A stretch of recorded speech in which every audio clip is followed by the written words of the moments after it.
You are listening to Maximum Pew Pew, an actual play RPG podcast. Maximum Pew Pew follows continuous storylines that are meant to be enjoyed from the beginning. This episode follows the Chariot of the Gods storyline and may contain spoilers for the Alien RPG Starter Kit scenario published by Free League. The following segments may contain mature themes, adult language, and graphic depictions of violence.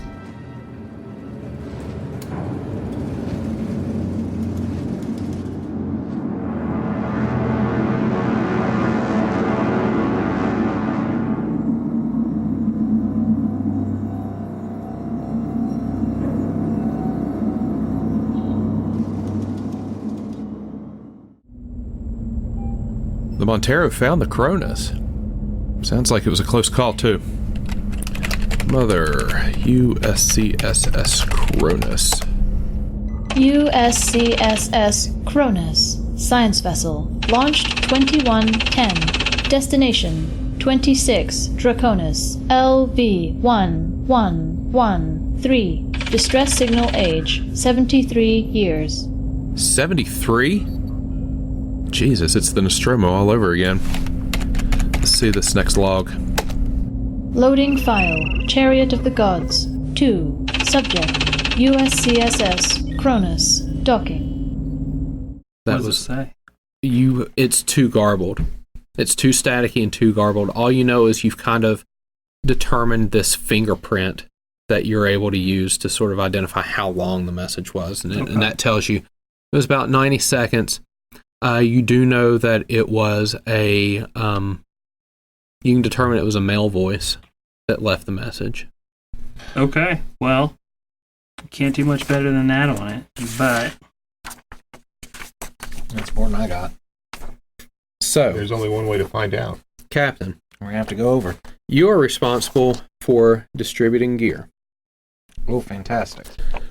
I'm going to give you the item list. This is not what you have. I'm going to tell you what you have, and you can feel free to annotate this however you want. I can write on it. Yes, and you are also going to be the one responsible for distributing this gear to everybody, okay? And then we'll talk about what the stats are once you distribute them. Okay.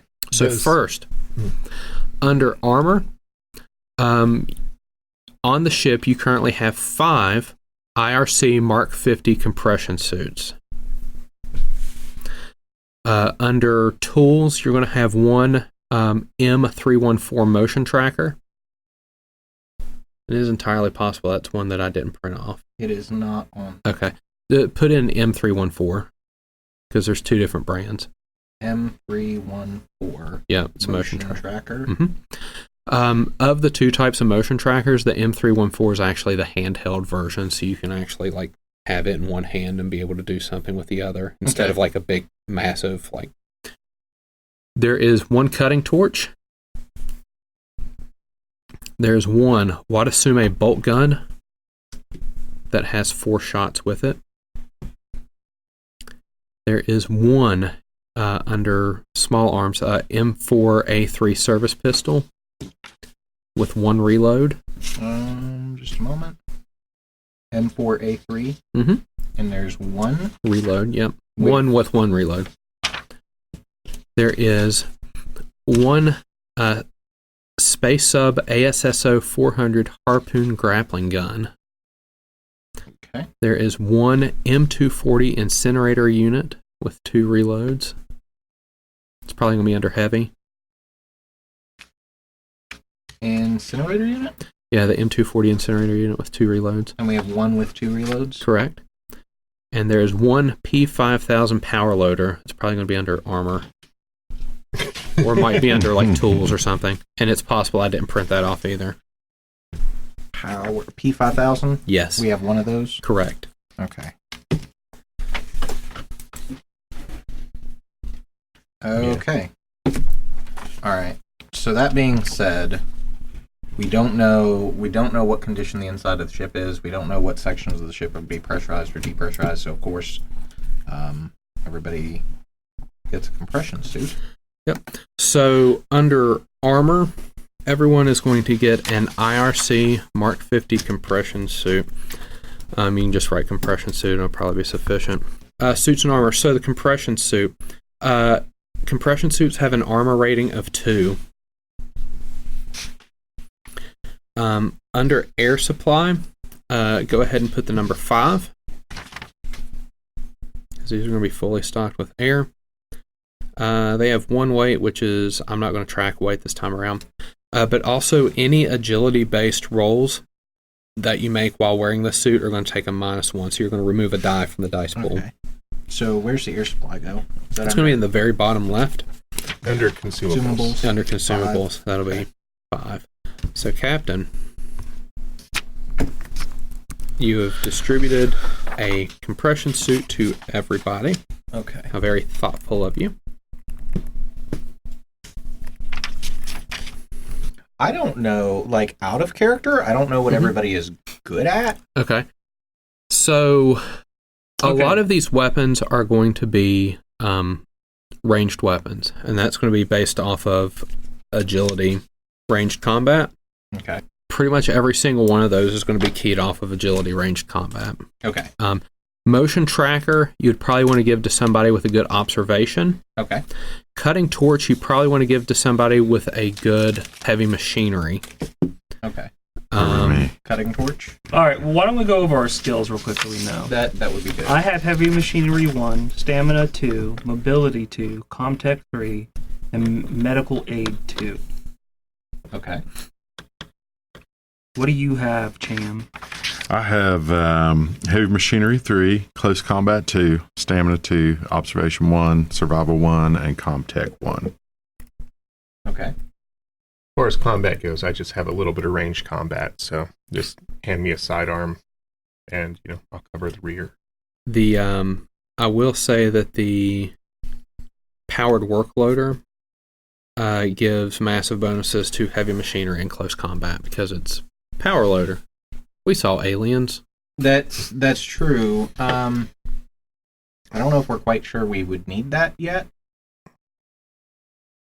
Can we load it up on Daisy, just in case? So we're probably just docking with Yeah, this we're ship, right? probably going to dock. Oh. Yeah, you've got an umbilical. Is he going to get the service pistol? I can give him the service pistol. Is there just one service pistol? Yeah. Is it like a bunch of rifles and things? We've got a harpoon gun, an incinerator unit, which is like a flamethrower, I'm guessing. Oh, well, if there's like, if you could give the pistol to whoever's got the heavy. Yeah, the motion tracker. The Watasumi bolt gun can be basically overcharged to work like a actual weapon. I'm guessing it's like a big riveter. Yeah, it is literally a big riveter, so you can use it for like machinery purposes, but also, yeah, it shoots big rivet. I think at the moment we're concerned with primarily a bit of self-defense because we don't know what the hell's over there, and second, trying to get the ship repaired. Right. So what I'm thinking is like the tools. If me and Cham are going to go fix the ship, then it makes sense for us to have the tools. Absolutely. So one of us gets cutting torch, the other one gets the bolter. You can take the bolter, and I'll take the cutting torch. Is anyone especially good at observation? He's the only one with an observation score. No. Okay. Well, I'm there too. Well, so observation's keyed off of wits, so you will add those 2 dice together. My wit is it's right here. I guess we should just talk about how many dice we have. My wit's 2. Okay. I have 4 dice. So Rye's got the cutting torch. You got me then. Cham has got the bolt gun. For what it's worth, Davis would be throwing 5 dice for observation. Oh, hell. Well, we can give Davis the motion tracker and the pistol then. I mean, we can There's a couple motion trackers in there. We can take the power loader over with us in case we need it, but it's not like we're just going to be walking around in a power loader. Right, we're going to be working on a reactor, so it makes sense that we have a power loader with us. We might have to lift some heavy stuff. I feel like maybe we should try and figure out what the hell's going on before we take the power loader over, but... Yeah, I mean, I'm sorry, it's probably equipped. You're the captain, so whatever you say goes. I'm just trying to figure out... We made the most indecisive person at the table the captain. I putting that out there. Kind of did that on purpose. Here's what I'm trying to figure out. We each have a spacesuit.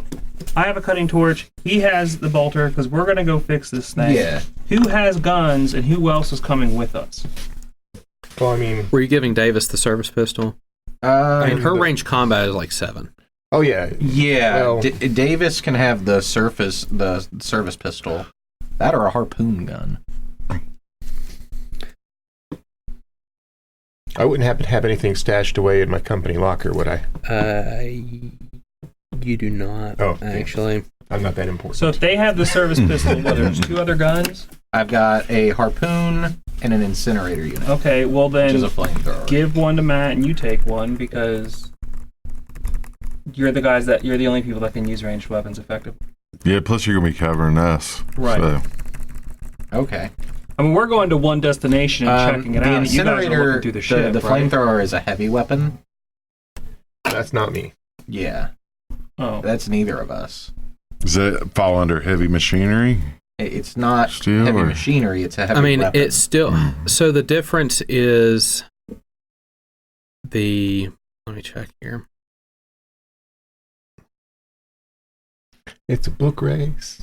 I mean, No, we just have a heavy weapon is just heavier. Like, it takes more spots in your inventory. No. And honestly, it's not something I'm going to be tracking. Too hard, right? Yeah. There's not a separate skill for it. Typically, the heavier it's still weapons... ranged combat. Yeah, it's still ranged combat. So... They're going to do more damage, they're going to cost more, they're going to weigh more. Like, that's the balance. If you got really hot and heavy on trying to figure out, like, weight and stuff like that, that's where it comes in. That's for the Space Marine campaign. Yeah. Right. Okay. We are just poor space trickers. I've got an observation. Trying to drink our coffee. Observation is off of wits. Right. I'd be rolling 4 dice total. I mean, you can always give the incinerator unit to Davis since it's the heaviest hitting thing, and she's going to most likely to hit. There you go. Yeah. Go for it. And then everyone else can just Sure. take whatever. It doesn't... So instead of the pistol, she's getting the... Yeah, she can have the incinerator. You can have the service pistol. And you'll take the harpoon Wilson. gun? All right. I'll take a harpoon gun. And the motion tracker, unless somebody else has got better observation. I'm rolling 4 dice total. I am too. Okay, so you or me? Well, do you have a weapon that takes both hands? It's a rifle. I do, so you would go ahead and take that because you've got the pistol. Sure. Okay. I'll turn Sweet. it on and get it calibrated. Did the incinerator have 1 reload in it? The incinerator has 2. Okay, so... Everything has been assigned out. All right. Davis will be able to bring you all around to attach umbilical. Before you leave, Mother reiterates what your priorities are. 1, recover scientific data and samples from the USCSS Cronus. 2, escort the salvaged Cronus to Anchorhead or another Weyland-Yutani facility. 3, save crew members on the Cronus. Mother provided you floor plans. So, repeat those in that order again. Yep. Number 1, recover scientific data and samples.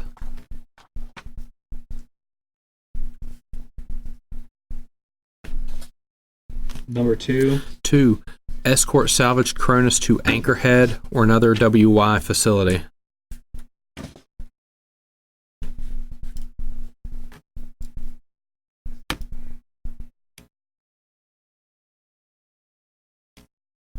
Do we even know where the closest facility is? I mean, you're going to sleep through it, so... this says Anchorhead or another Weyland-Yutani facility, so I'm guessing this is suggesting Anchorhead as the closest. That's fine. And well, 3 actually, is... your destination is Anchorhead. Okay. So it would be on the way. Yeah. The way. So 3, save crew members on the Cronus. All right. I like to see where they put their priorities. Free coffee. It's the company. Free coffee. Yep. Davis has a slight rough go of it, trying to get everything sort of mounted. It takes several attempts to line up the umbilical. Miller, you'll probably notice this a bit more. Davis seems a bit shaky and has a little bit of a cold sweat right now. Okay. She can be somewhat of an introvert, and this has been a long period of time for her to have been in the presence of people. So you don't know if that's part of it, but she does seem a little bit shaky. Okay. I'm trying to process what I can do with that information. Do you have, and I'm just going to let Miller do this, do you have medical aid? I do. Can you make that, but take 2 dice off your pool? Sure. It's still 4 dice. That is no successes. Okay, so here's what you can do. Okay. Normally you can push your roll once, and what that means is you can re-roll all failed dice at the expense of marking a stress. Okay. Stress in this game actually adds dice to your pool. That's why you would be using black dice instead. Okay. So stress makes you sharper, but also increases the chances of you doing something stupid. Cool. So stress can be helpful, but channeled incorrectly, maybe not. Because rolling a 6 is a success, but rolling a 1 is bad news bears. On right? the stress dice. Okay. It doesn't do anything on your regular dice, but on the stress dice, you panic, and we roll on a panic table. Okay. So, if you wanted to, you want to push this roll and try to see if you could figure out what's going on, you could mark a stress. You could immediately add a stress die to your pool and re-roll it all. Up to you. Depends on how interested you are. Because failure right now just means that you don't know what's going on. Is it something that I might have noticed? His relationship with Davis is what's allowing him to. This is my friend on the crew. Gotcha. And you know what? Let's go big or go home. I'm gonna go ahead and do that. Okay. So make it light, because this will probably fluctuate quite a bit as the game goes on. Don't roll the 1 on the black. You got a success, though. Yeah. Okay. I did. So on the black die, you got a 1, but he did get a success. all right. That's my luck. I love it. I am the best at this. So let me find. So you lean in, and you accidentally headbutt them. Yeah. And then you say, I think you're stressed. Are you okay? Well, you just headbutt me, Captain. Oh, let's do it. Let's have fun with this. Let's have fun. Let's do it. I'm assuming there's a stress table. Yeah, so this actually, you're actually going to make a panic roll. Cool. So you're going to roll a d6, and you're going to add your stress to it. So you've got 1 stress. You're just going to add a roll a d6. Just a single d6. Oh. They're both 4, which is great. Okay. So you're already a little bit on everything edge right now is wrong. Now, on the table, you actually got keeping it together. You managed to keep your nerves in check barely. Okay. But watching your crewmate, the one that usually has steely nerves, the one that's in control of your ship right now, acting like she's having difficulty keep it together, is kind of wearing on you. This is the one person that you really need to be sharp right now, and she's not. And it's kind of getting to you as well. Now, however, you still did succeed at your roll.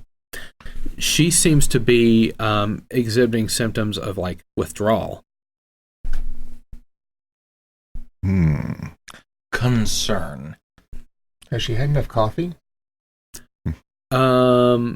She's feed her some grounds. She's had coffee. You should know that in this universe, what we would consider recreational drugs that are somewhat illegal, you know that recreational drugs are actually just prescribed pretty freely. So things like prescribed. Yeah. So like beautiful cannabis, benzodiazepines, some opiates, some other, classes of drugs that exist in the future are readily available. It's entirely possible that she might be running low. I mean, how else are you going to survive years on a small spaceship without going insane? I think it did mention MDMA as Wow. Nice to see. But you are able to hold it together. Doesn't quite affect you too much. But yeah, you get the impression she's probably... I'm getting a little unnerved. Fixed? Can she get her fixed? Well, that would be up for Miller to figure out how to handle. I don't know if I got anything. But I got a decent empathy, but I don't have any med. However, you are able to get close enough to begin your docking. Okay. As you're getting close, part of the reason she's having issues docking is it seems like the main airlock on the Cronus might be damaged. It would require either a spacewalk, or you could try to get that umbilical as close as you could, and then somebody with heavy machinery might be able to jury rig it to get it to dock accordingly. Okay. Would you mind the honors? No, I don't mind. Okay. Sure. Cool. So we have, this is Cham, right? So Cham, the umbilical's extended mostly. You can't really get a good seal with the Cronus right now because there's some damage, and you can kind of see it's almost like bulged. Like imagine a soda can that's been left out in the car over the summer. It's just bulged a little bit. It hasn't burst, but it's just kind of bulged. But really, if you work on it enough, you should be able to fix that. So yeah, go ahead and make me a heavy machinery So roll. it's strength plus heavy machinery -1 for my armor. Right. Now the armor's just going to taking off of your agility. Oh, okay. So since this is strength, So 8. that won't be affecting that at all. You just need a single 6 here. Got 2. You got 2. Okay, so here's what that means. So heavy machinery. So Maybe success. that's what got him. So when you get more than one success, Maybe we should take a quarantine approach. Not a bad idea. Not bad at all. I mean, he's we've already got already suited spacesuits. because he's out in vacuum. how about this? Would Davis mind staying on the ship? She's our guns, though. Yeah, no. Well, she's- I mean, besides, what are we going to do with our ship? I mean, your ship, but... That being said, you definitely made a good point with the quarantine.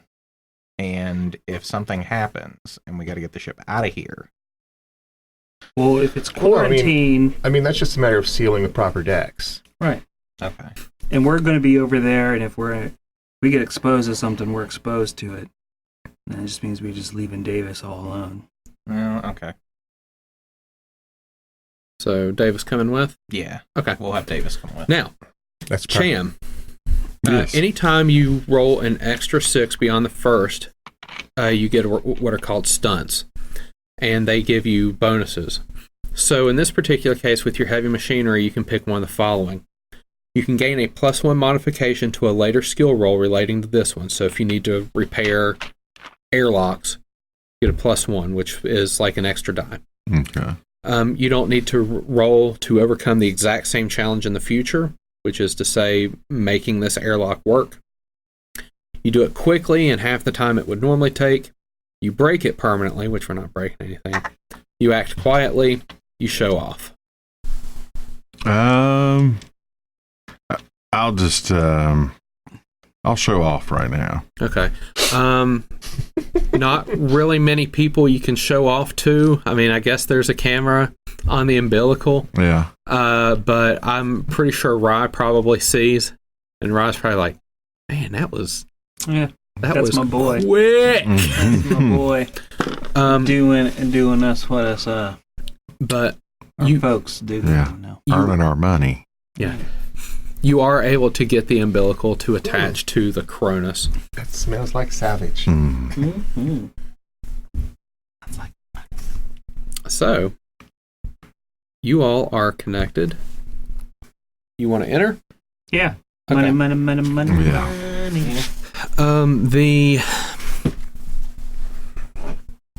The ship is actually pressurized, so it doesn't take too long for pressure to kind of normalized, and everybody's suited up, helmets, everything. You're now on your internal oxygen supply, and we'll talk about how that works here shortly. Okay. But you are on board. Now, if you want to take a look at your maps, I believe that means that, so you are at junction A1 on deck A.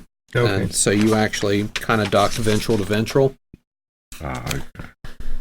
So you're kind of upside down and docked like this way.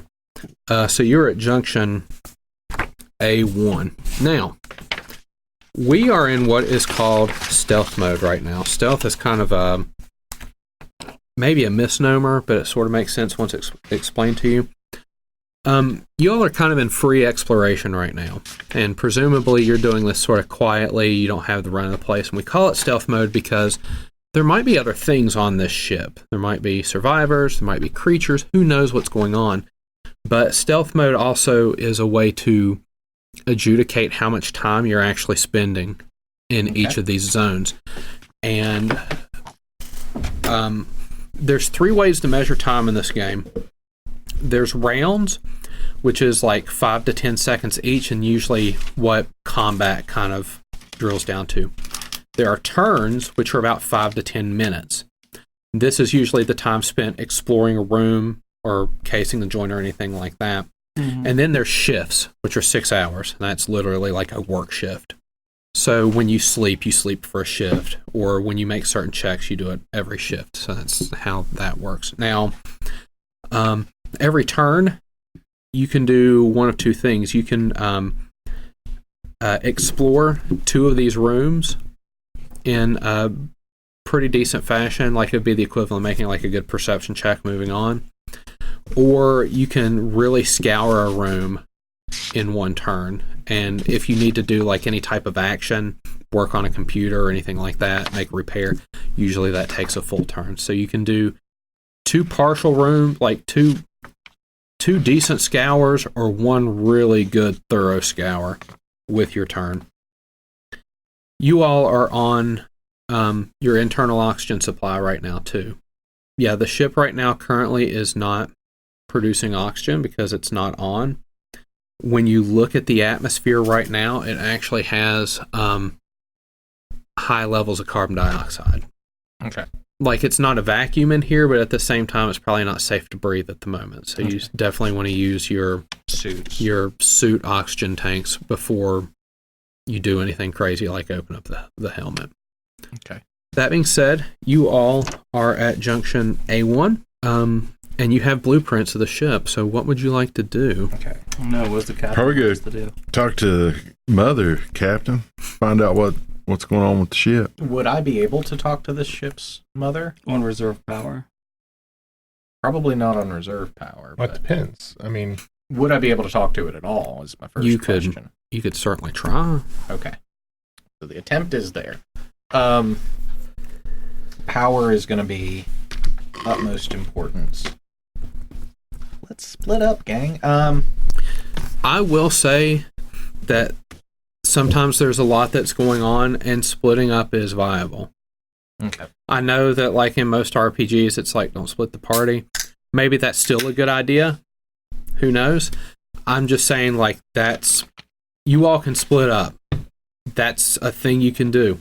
Well, why doesn't me and Cham go and fix this reactor so we can figure out what happened on the ship? And then you 2 do whatever it is captains and corporate suits do. Yeah, it looks like there's intercoms. Yeah, there's intercoms on the ship once we can get power going, but you guys have got to get down to sea deck. We've probably got some kind of comm devices in our seats, I'm sure. Yeah, it looks like it's down at the very back on the sea deck. Yeah. So, but, the stairwell's right across from where we are. Well, it's actually 2 stories. It's on B deck and C it looked deck. like to be able to get to it was on C deck from the reactor relay control near the aft of the ship. Right near junction C2, which actually we can just go straight down from junction A2, which take the ladder takes us here through the cryopods.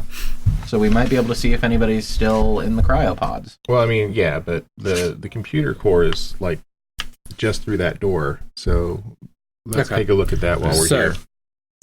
Group 1, which I'm going to call Miller and Wilson. You're going to Mother?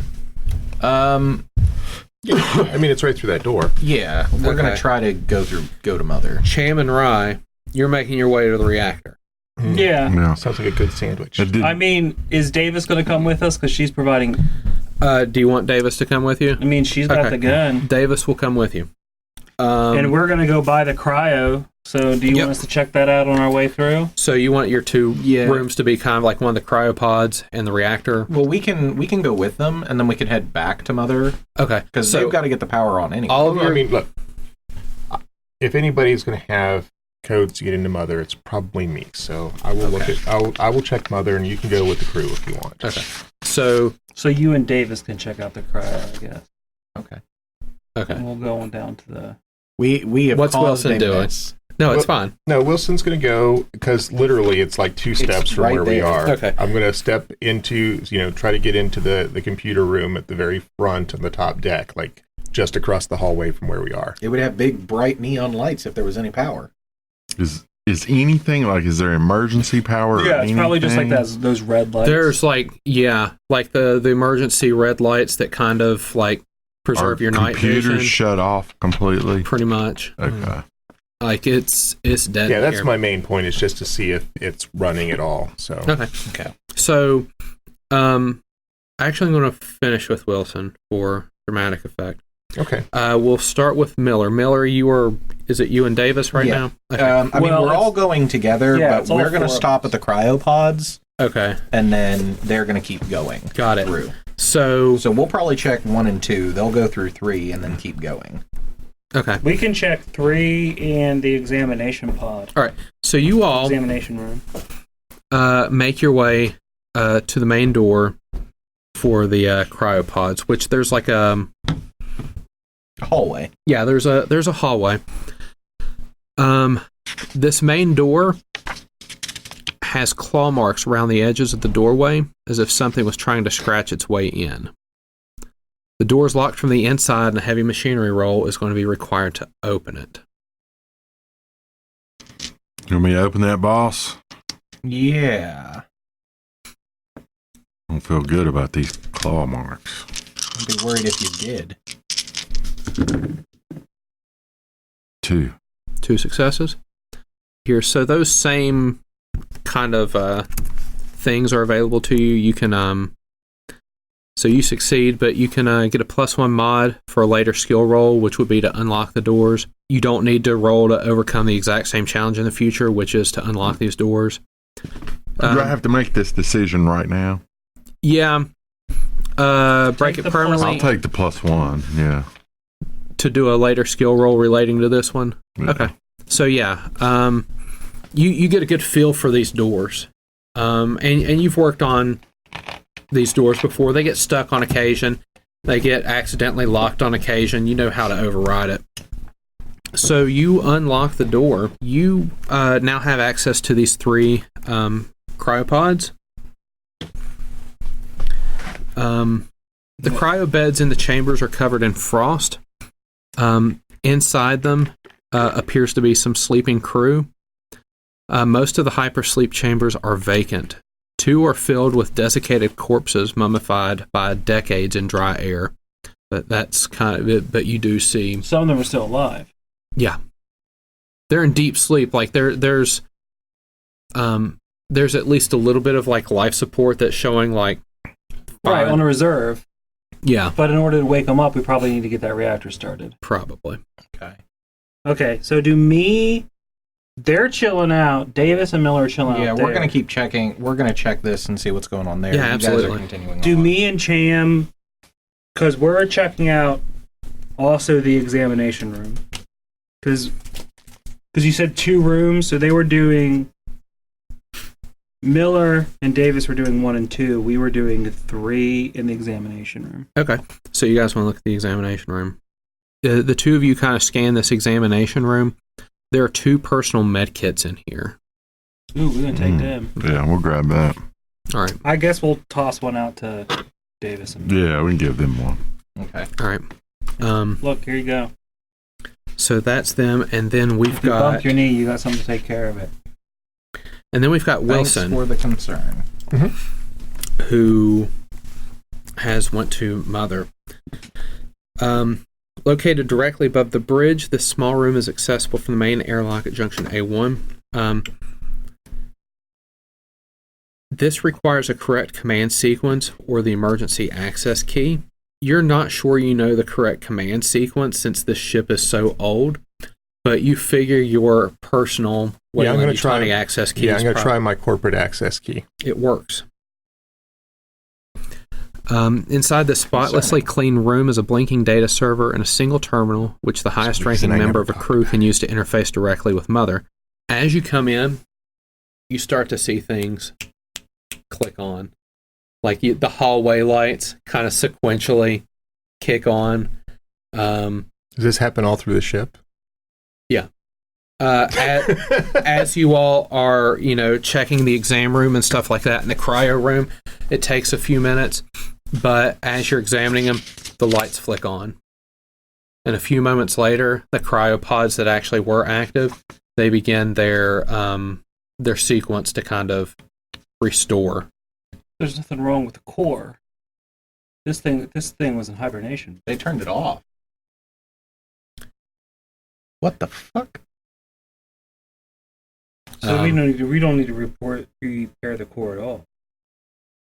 I don't know if you guys would have even gotten out of the first. Well, We definitely need not the the examination examination room, but then yeah. But Yeah. So nobody's actually made it off of A deck yet when all this happens, but lights kick on. You can hear just the hum of machinery kicking on, like the air scrubbers and stuff like that. But the ship is starting to come to life. All right. So I guess everything here is on and working. Just kind of look around. Was on. Now everybody's had a turn, so everybody's air should be at 5, correct? yes. Okay. Want everyone to grab 5 dice and roll them.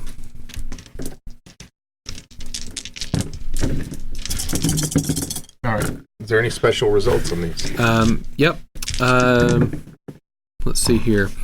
If you have any 1s, you're going to remove that number from your air supply. Cool. Oh, wow.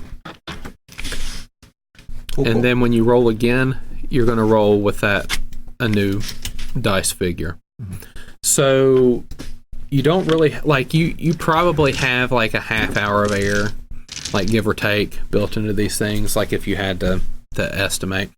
Now, I saw that you'd rolled 2 1s, right, or Cham, and that could probably be because you did all the heavy lifting trying to get like the door open and stuff. It was a little bit physical, rigorous, so like you were sucking in oxygen a bit more. Right.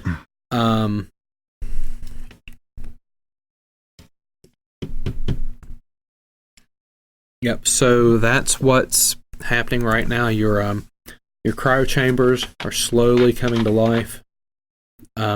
You've got lights coming on, machinery kicking on. Okay. The people in the cryopods, what kind of condition are they in?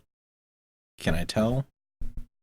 I mean, 2 of them are clearly dead. Yeah, physically they appear okay. Okay. I mean, it's like they're in the same kind of like, the standard white cryo sleep underwear. And like the frost is kind of kicking off. Like it's your internal sensors are showing that this ship is super cold. Like even if the air was breathable, you probably wouldn't want to take your helmet off because it's that cold, unless you had like something to wrap up. Like it is very frigid in here. So the frost, it is warming up now that more of the systems are coming on. But even if the air level was fine, like it's just super cold. Okay. The dead bodies. Mm-hmm. Can I investigate those and see what the hell's going on? Because everybody else is going to be a few minutes. Something about cryosleep is very dehydrating. Okay. So if you have a individual without a functioning like circulatory system, like they were already dead or something like that, for example, and there's no way to kind of force additional hydration into the person, but it's still dehydrating them. Like it's like being left in the desert. Like they were just sort of smoked or baked to freeze-dried jerky. They were freeze-dried. Yeah, freeze-dried. These guys were frozen dead. But if some of them are waking up, like if their things are going through startup cycle, they're about to enter a really cold, not full of oxygen atmosphere. Yeah, but at the same time, like that, it's probably going to be okay by the time they're ready to wake up, because reviving from cryo sleep is not. Yeah, and if they've been frozen, it takes at least a little while. They're going to want some coffee for sure. Yeah. Well, and also, I mean, they've been frozen for like 70-some years. You want medical supervision for that. Yeah, something could go wrong here. That's a hangover they probably didn't deserve. Hell no, it's not. Or any of them deserve it? Yeah, some of them are deserved. Okay. Hangover I'm going to get after I'm done with this mission I'm going to deserve. So yeah, this process takes a while. It's probably a good 20-30 minutes for this process of like waking them up, warming them up, everything. Oh, you all have been on the inside of this, so it always seems pretty immediate. But in reality, this is a very gradual process. Okay. So it's nothing unusual is happening. It's just all right. You've read the books, but you've never seen it in person because usually, like you're all waking up at the same time. Do we have radios? Absolutely. Okay. We can radio up to Wilson. Wilson will actually start hearing like, warning cryo chambers deactivated. Like you're probably hearing that while you're in the mainframe. Like, is this kind of a normal status? Like I'm probably seeing the computer running its status and scripts on the screen. If you've ever done a full shutdown of a ship and start it back up, and you get all those this online, this online, this online, that's pretty much what's happening. Okay, they probably trained us on that. All right. Well, let's see what Mother has to say. Okay. Good. So Wilson, you're staying and attempting to have a conversation with Mother right now. Everyone else is kind of like... Yeah, I want to check logs. Okay. And ship status. Miller, Captain. Yes. Cryopods are coming back to life. Are you just kind of on standby here? I'm just kind of like checking over everything, making sure nothing is going horribly awry. Okay. I've got some training in medicine, so... Gotcha. Now... First aid, I guess. The actual... The med lab itself is going to be on Deck B if it comes down to it. So the examination room doesn't have all the materials necessary.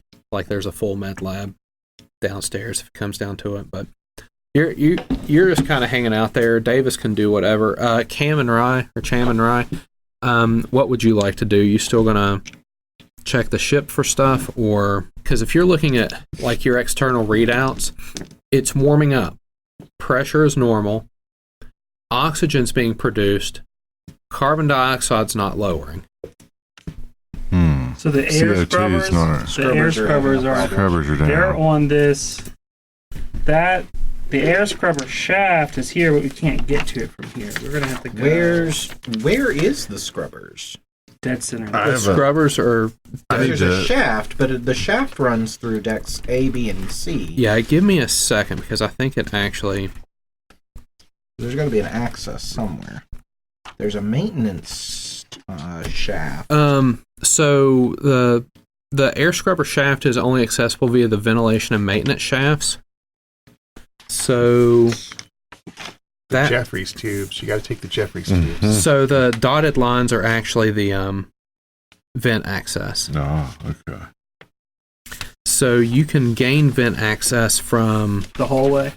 Yeah, from that hallway. That is weird, but yeah, that's you have access to the air scrubber shaft either through the stairwell or through that hallway if that's something you'd like to take a look at. I mean, yeah, let's go into the air scrubber shaft. Me and you, Cham. Okay. Where's that at? Now, the air scrubber shaft. You can get out of having to fix something. It's dead center of the ship. It's okay, I see it there. Yeah. Never mind. And you have to go let through. me guess. Very large, slow-moving fans that are unreasonably sharp. Well, obviously, it is a Wayland ship. When operational, massive carbon filters clean the air of pollutants, while churning machines electrolyze the water and generate oxygen. Powered by a direct feed from the reactors, the shaft terminates in a water-filled chamber on C deck. Condensation accumulates at the top of the shaft and rains down here. Oh, cool. Interesting. I probably shouldn't. So the air scrubbers are activating. You'll see that there's ice kind of all along the sides of this shaft that is now kind of melting. Almost like where you had a really deep snow and then the next day it's 70 degrees. Like it's just all kind of like running down. It's got to get the cycle started. Yeah, it's very noisy in here, so any type of observation rolls take a -2 modification just because it is so loud. The air scrubbers work via electrolysis. Electrical current is channeled through submerged rods and applied to the water, causing the separation of hydrogen and oxygen. So there's a real risk of electrocution in here if you're working on anything. As you're looking, the carbon filters on the air scrubbers are caked with decades of grime and mold, and you realize that just restoring the power is not going to be enough to get them in working order. You're going to have to clean or replace these filters. Oh my god. And there's so many of them, you know that it's going to take like an entire shift of work. Yeah, but if we're going to be working here, it's probably going to be necessary. Are we talking on comms through this? Yeah, absolutely. It's going to be really, I'd say the comms probably have some noise canceling because if they were built for people that were working in like the reactor rooms or something, it's so you can probably hear them, and that's not going to stop Cham and Rye from like screaming into it just so they can hear their own voice. Yeah, that's appropriately dramatic. Can I check the cargo manifest? Do we have like replacement, parts for these? I'm curious about that cargo manifest for other reasons too. Right. I mean, I don't know what those could be. Probably down in storage on C deck. The same reason you guys are. So storage on C deck. Oh, got some bad news for you. Oh, what's that? We got some survivors. No, actually, I was talking about salvage earlier because the question that Rye asked, but to be honest, if that was me, I'd sure as hell want someone to find me, so I'm all good. That's fair. Now, honestly, it would take just as much time and be just as effective if you clean them versus trying to find where on this ship there might be some new ones. That's fair. It boils down to the same type of check. All right, so let's clean them. Okay, Me and Cham are going to clean them. What is that? So here's the deal.